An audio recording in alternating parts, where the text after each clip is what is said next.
Governor Schwarzenegger, welcome back to Meet the Press. Thank you. So you are one of the world's greatest bodybuilders, one of the most iconic actors. You have been governor of California, and now you are writing this book, Be Useful, which really aims to tell people the secret of your success. Your advice includes never think small and sell, sell, sell. How would you describe the secret to your success? Well, first of all, using those 7 tools.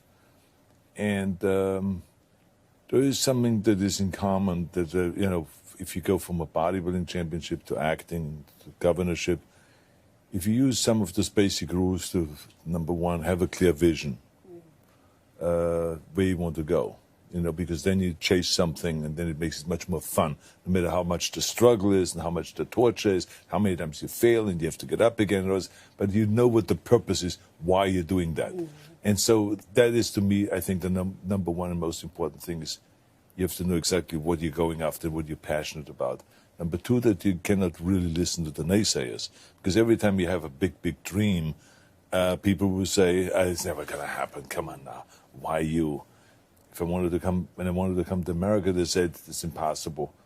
When they talked about being a world champion in bodybuilding, they said it's impossible. It can't be done. You're an Austrian, they maybe could become a skiing champion, but not a bodybuilding champion. It's an American sport, and on and on and on. And then when I wanted to get into show business, they said, oh, you have an accent, and you have this big body, and you have a name that no one can pronounce. It's never going to happen. And when I ran for governor, they said, hey, you're an entertainer, you're not a politician. Why are you doing that? It's never going to happen. So it's no, no, no all the time. And so I just felt that by not listening to those naysayers, it really helped me.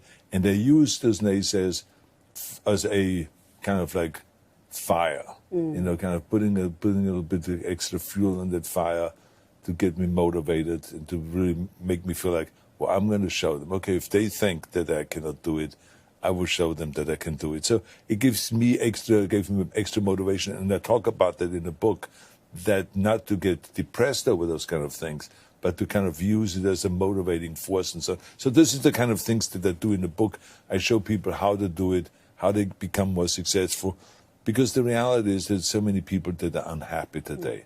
They're unhappy with their jobs. 70% of the people in America hate their jobs. They can't wait until they retire. So what kind of a life is that?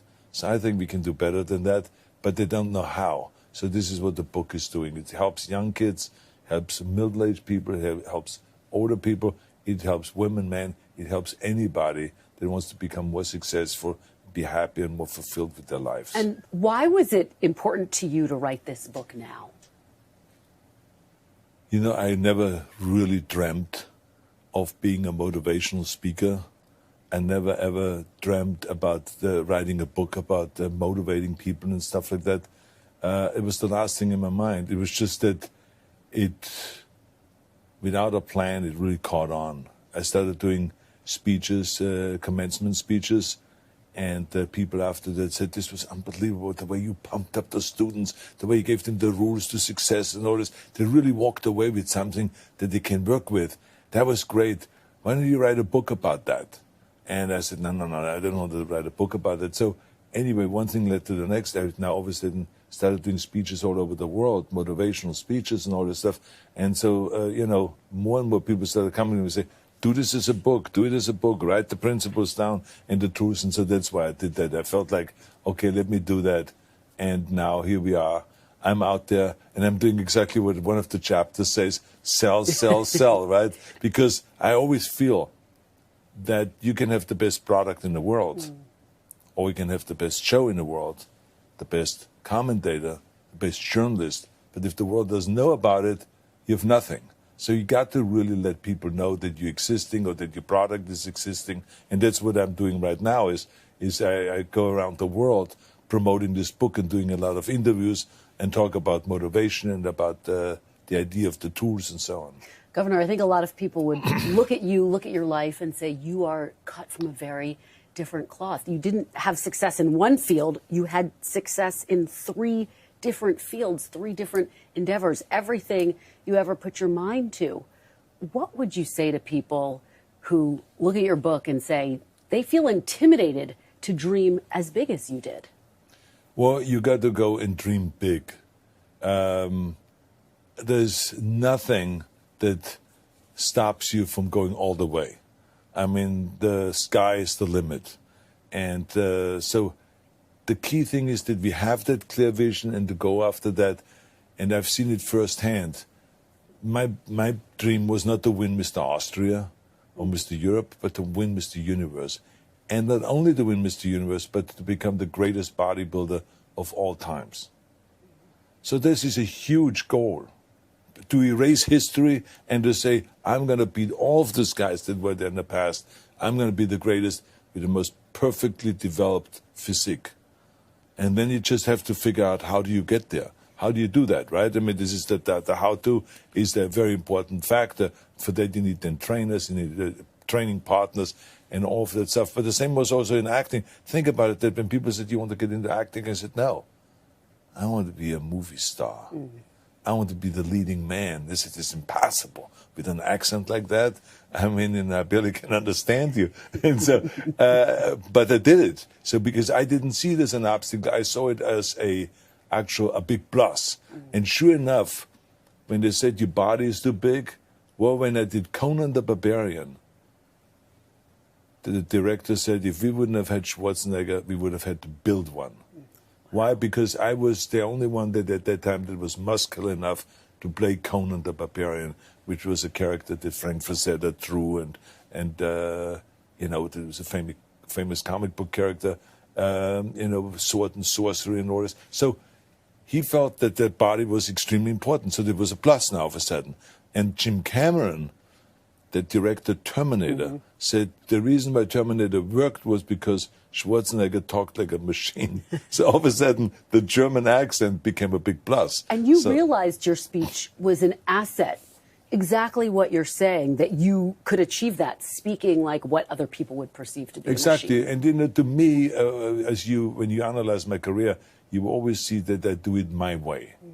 I don't copy anyone else. So it's like in bodybuilding, I had created my own unique physique that made me become the greatest bodybuilder.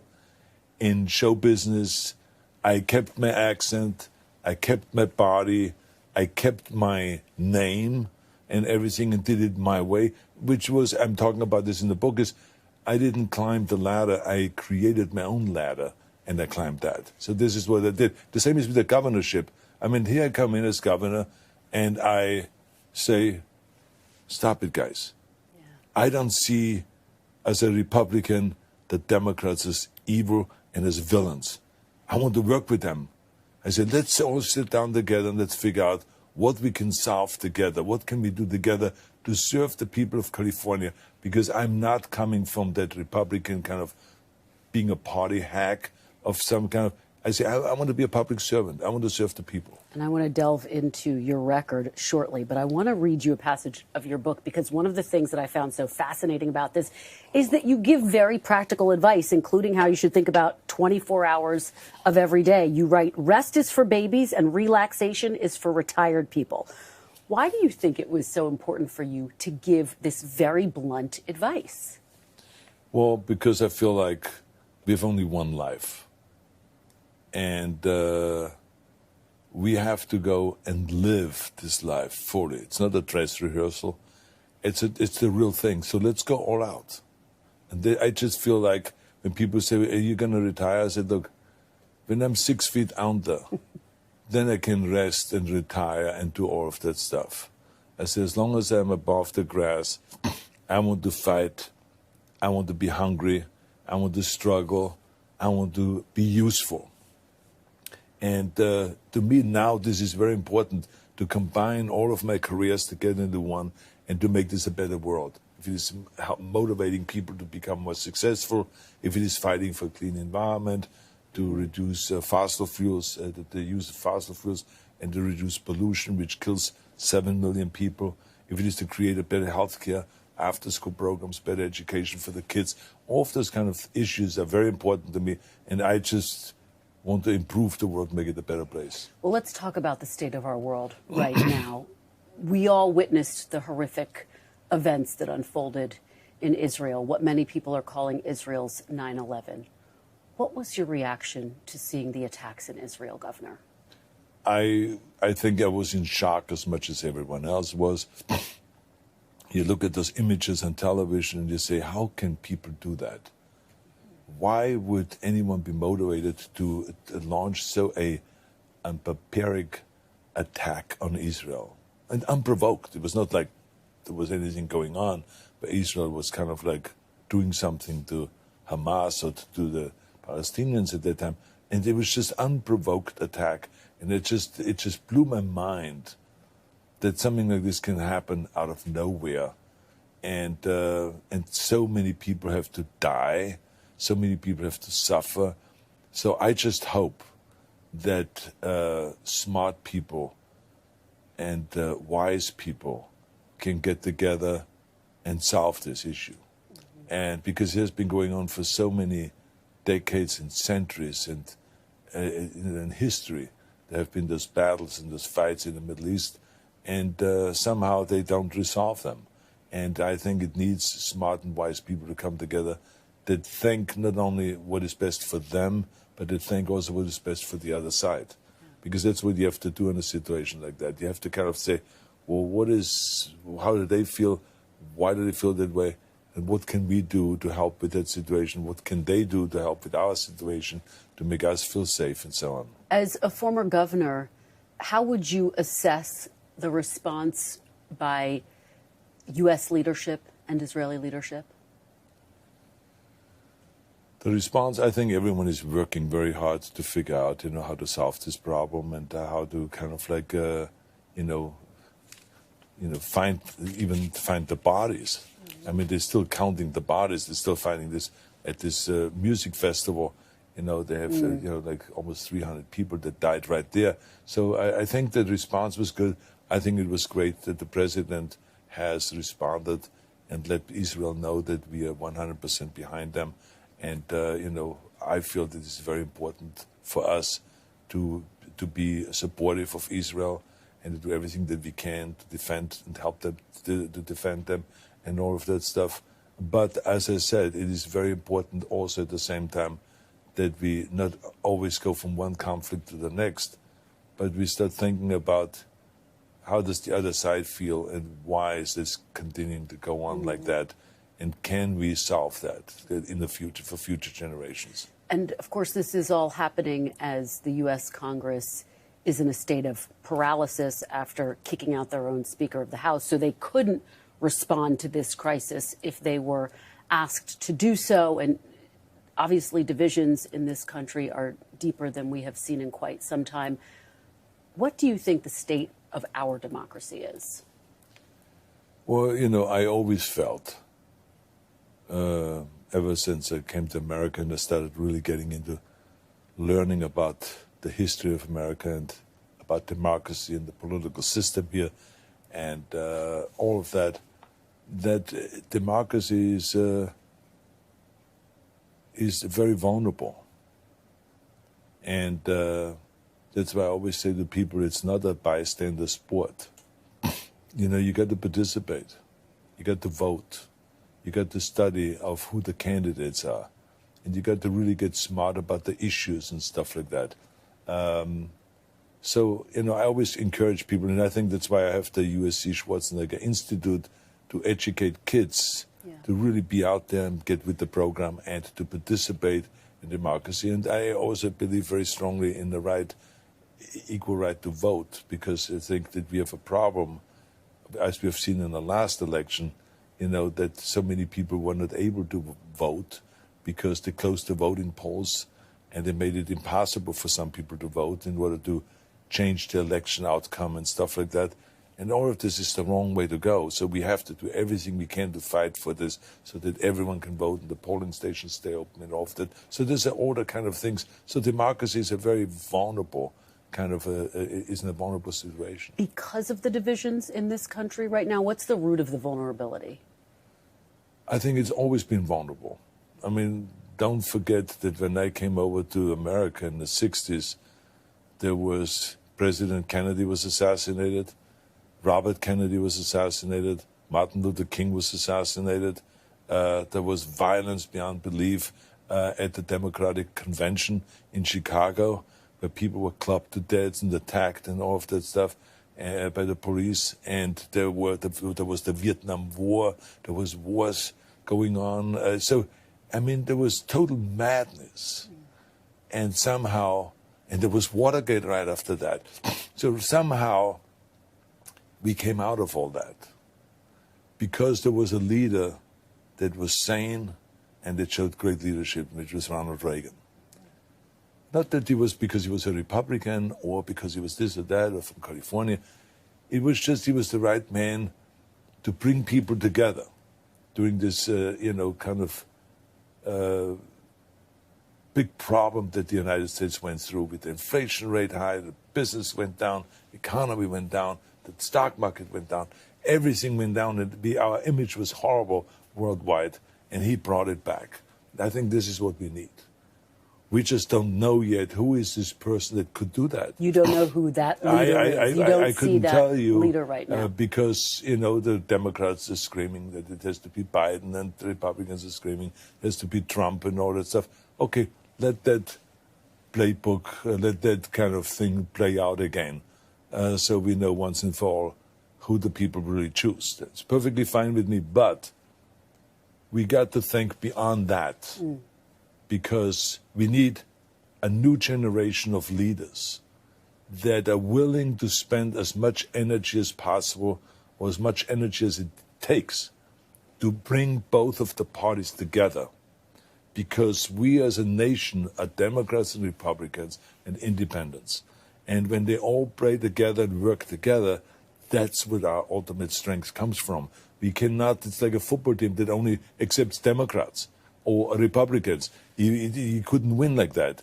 Football team has players that doesn't matter what party they belong to. They work together and they play together, and then they try to win. You write about the importance of working across the aisle in your book, and you write, quote, "I had to put Democrats' resistance to my ideas to the side. My job was to find a way to work with Democrats to pass legislation that helped the citizens of California. That meant compromise." Governor, why do you think compromise has become a dirty word? Because I think there's no one there that can lead and to make people understand that. I tell you an example. When I go to Washington and lobby for after-school program money, because every administration always wants to take the money out of the budget, which is normal. So I go there to lobby. How do I lobby? I find 6 senators from the Democrats, 6 from the Republicans, ask them if we can come together and talk about this very important issue, that when it comes up in the budget, that they fight for it. I've gone there in 2001 to lobby there. In 2009, I've gone there to lobby because Obama took it out, the money. And so I went back there several times, different periods, to lobby for that money and to bring Democrats and Republicans together. There was never a time where the Democrats said, I don't want to sit down with the Republicans, nor was there a time when the Republicans said, I don't want to sit down with the Democrats. They sat down on the table.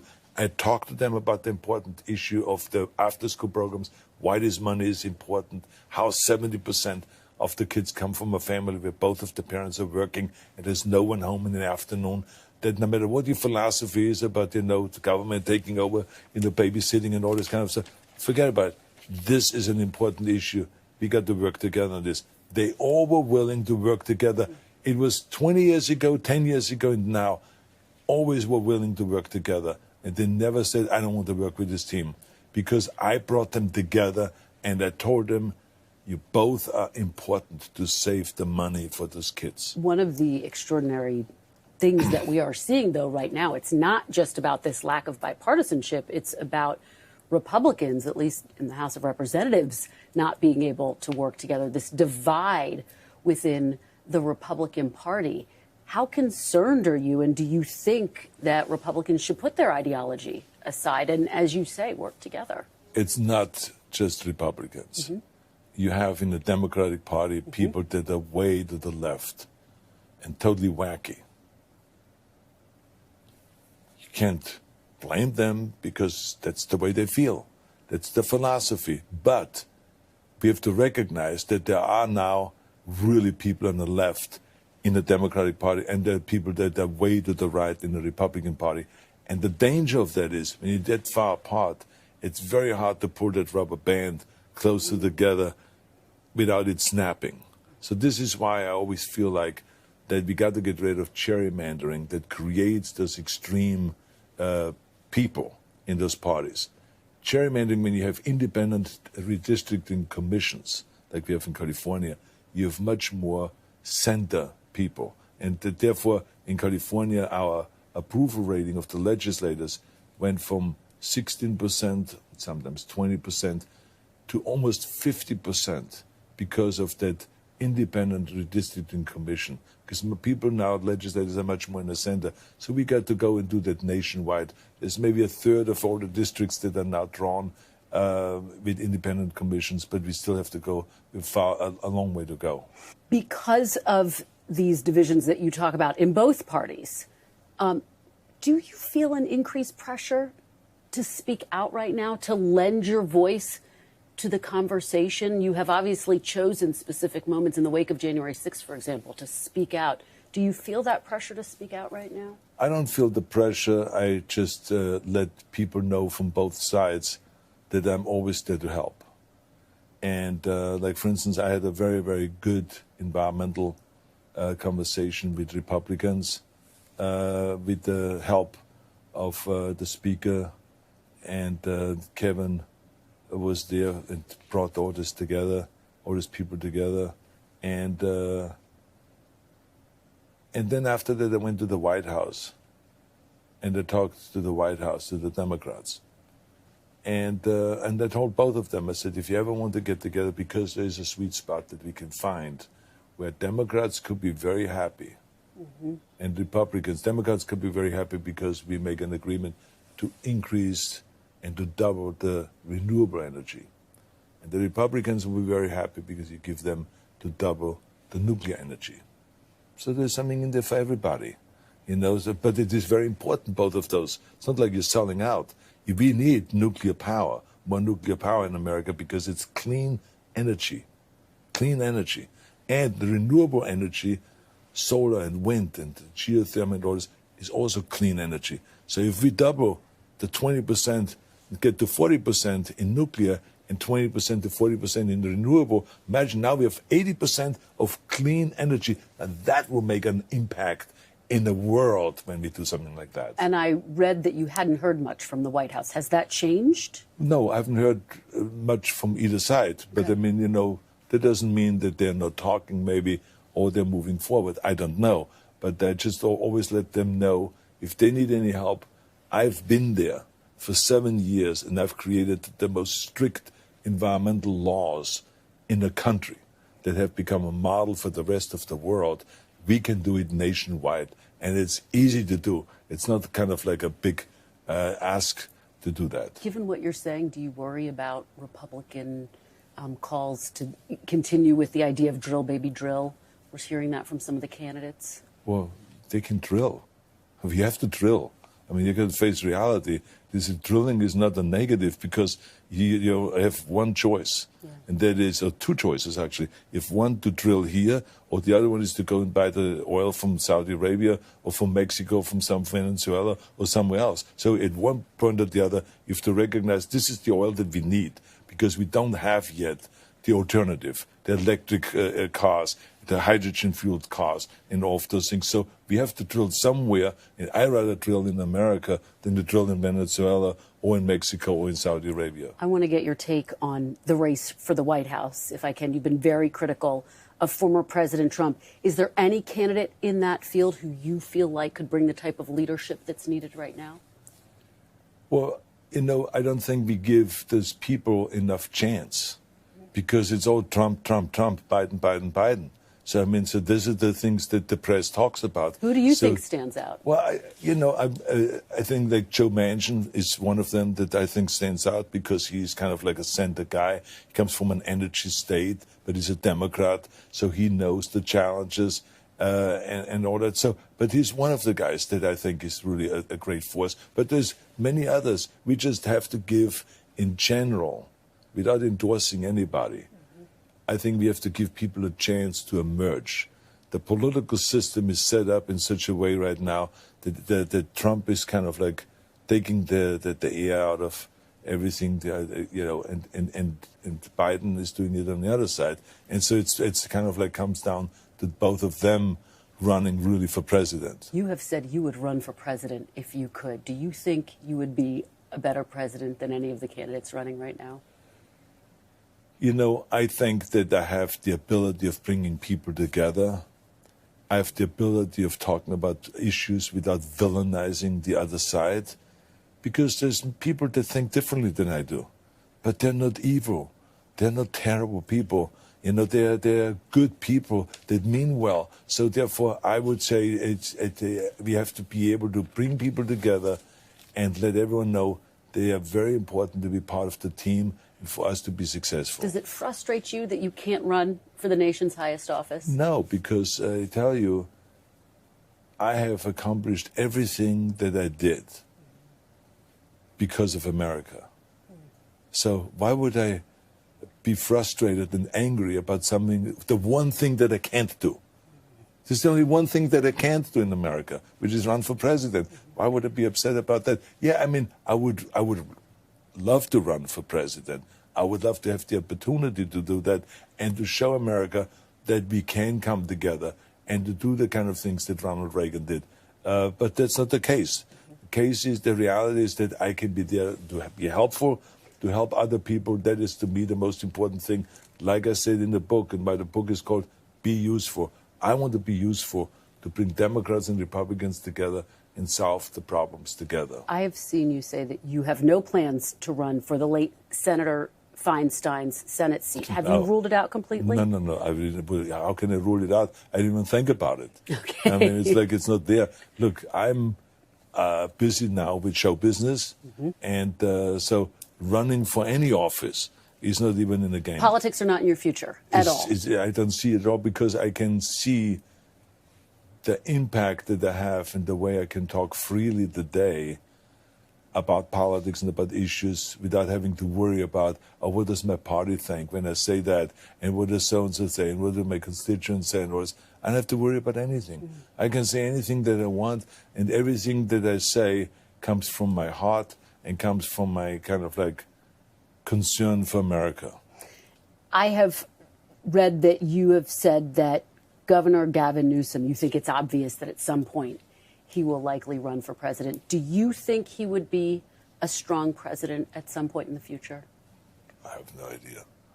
I couldn't tell you that. Based on his record as governor of California, based on what you've seen? First of all, let me just say that previous governors should never talk about the current governor. You don't do that, because yes, there is Gray Davis and there's Jerry Brown and there's me and there's Pete Wilson and all those guys that are still alive. We don't want to go and chime in and attack if it is Willie Brown, not Willie Brown, but the Jerry Brown, or if it is Newsom. We don't want to chime in and just kind of like say, well, we don't agree with what he's doing here. Of course, we would never agree on everything. It doesn't exist. But the bottom line is, I want him to go and to be successful in California, because then California is successful. I want him to be successful if he does anything on a nationwide level. I'm perfectly fine with it. As a matter of fact, I'm fine with it no matter what the party is. Because to me, what is important is that America is successful, that we're going in the right direction. That's the most important thing. Do you still feel at home in the Republican Party? Absolutely. When I go up to Capitol Hill and I meet with my Republican colleagues, I have a great time meeting with them and talking about the environment and talking about the important issues and all that stuff. I don't look at them as kind of crazies like some people do. There's some people that are extreme, but there's no reason to villainize anybody. What do you say to them about funding for Ukraine? Is that something you are stressing to them? I have not talked to them about that. What would your message be to them? You have to understand that there is... I think that the funding for Ukraine is being picked up at the press. It's an interesting subject. But the bottom line is, I think Republicans have been reluctant about funding anything because we have such an enormous budget deficit and we have such an enormous debt. So, of course, there is always going to be the conversation, should we spend this money in Ukraine? Which I happen to argue with because I say it's not spending money, it's investing. Because we're investing in the safety of the future of the world. Because we don't want Russia to be successful in their mission. But I understand also their question, should we spend it on domestic issues or should we give this to foreign countries? No, it's a fair question. I, of course, am very much for investing in the Ukraine, sending them weapons, sending them money and all of that stuff. And I hope at the same time Ukraine shows accountability and shows that the corruption is decreasing and all of those kind of things at the same time. I just finally want to ask you about your legacy. You were obviously born in Austria in 1947. You've talked about how your father was affiliated with the Nazi Party. You did speak out after January 6th. You compared that insurrection to Kristallnacht, the night of broken glass, when Nazis burned synagogues and obviously Jewish businesses and homes. When you think about the future of this country, given your history, what are your biggest concerns? My biggest concern is that we lose our edge. And we are losing our edge because we don't work together. And part of it is of what you just addressed. We cannot look at blacks as kind of the other side. Blacks cannot look at us, white people, like we are the other side. We're the same people. We, the same as with Democrats and Republicans, we all have to come together. This is the only thing that really will divide us and will weaken us. We have to stay strong. We have to stay number one in the world like we are now. This has been done, when you look at the history, through hard work, a lot of struggle, a lot of, kind of having clear visions, people, visionaries that had clear visions and worked in that direction. And so it needs that to continue on for us to be number one. So that to me is all about, I look at it in a global way, that America has to stay number one. So that's my biggest concern, that we are slipping with that if we continue being divisive and being divided. And so that's why I urge everyone to think about the better good of the world and the better good of America rather than the better good of their party and their idea and getting stuck in ideological corners. So come together. That is where the action is. And just, Governor, finally, what do you hope your legacy will be? It's up to the people. They can decide that. Because bodybuilders will say one thing and actors will say something else and people in politics will say something else. So I leave this up to the people. My thing is just I want to give back and make this a better country and a better place. Anything else you'd like to say, Governor? No, thank you. You did a great job with the interview. Thank you very Exactly. much. I appreciate your sitting for so many questions. I feel like I'm sitting here with Tim Russell. Oh. I mean, it's unbelievable. What is going on here? Thank you. Oh, man, he would That's be proud of the you. nicest thing you could have said to Tim me. Russell Thank you. will be proud of you. Thank you, That I Governor. can tell you right Thank now. you. Yeah. Thank you. That means so much to me. No, it's true. You have no idea. Yeah, Thank he you. was a good friend of mine. Thanks for watching. Stay updated about breaking news and top stories on the NBC News app or follow us on social media.